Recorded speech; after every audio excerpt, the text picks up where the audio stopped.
Falenderoj shumë për këtë mikpritje dhe është kënaqësi të jemi këtu në postën e Kosovës, në zyrën e dytë në qytet, e të tretën gjithsej në Zveçan, pasi që morëm vesh se janë 4 zyrat postës së Kosovës në Leposavić, 2 në qytet dhe 2 në për vendbanimet rurale atje.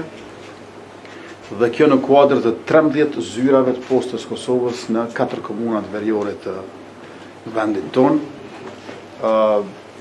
Është për të përgëzuar Ministrinë e Ekonomisë dhe postën e Kosovës që po bëhet shtrirja gjithnjë më e gjerë territoriale e shërbimit postar publik.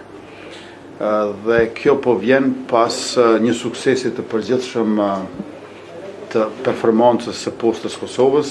Ne e dim mirë që në vitet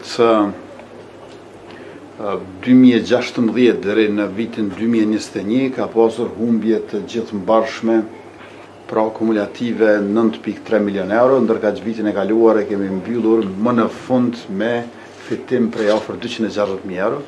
Prandaj unë ju përgëzoj për këtë sukses në qeverisje të mirë korporative publike të postës Kosovës, për menaxhim të suksesshëm i cili është reflektuar si në cilësi të shërbimeve, gjithashtu edhe në fitim të kompanisë. Muajin prill e patëm filluar me lajmet e hidhura për granat dore, ku njëra shpërtheu e tjetra jo, pikërisht në vendin ku ndodhem sot.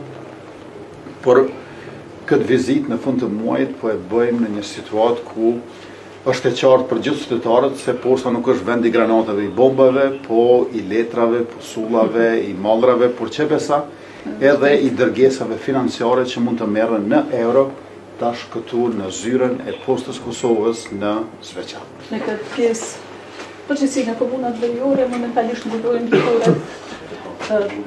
Nëse krahasojmë me komunat e madhësisë të njëjtë, diku rreth 50% participimit të tregut e kemi. Shifet që shërbimet po priten mirë prej qytetarëve, kuptohet ka ende punë për me bo, na vyn edhe ne që jemi sa më afër tyre, po dhe ata po shitet që gradualisht i përqafojnë shërbimet e postës Kosovës, besimi po rritet në shërbimet tona. Presim që me kohë gradualisht ky participim të rritet edhe tutje me këtë edhe investimet ryanës tonë edhe punësimet në tregun lokal e tjerë.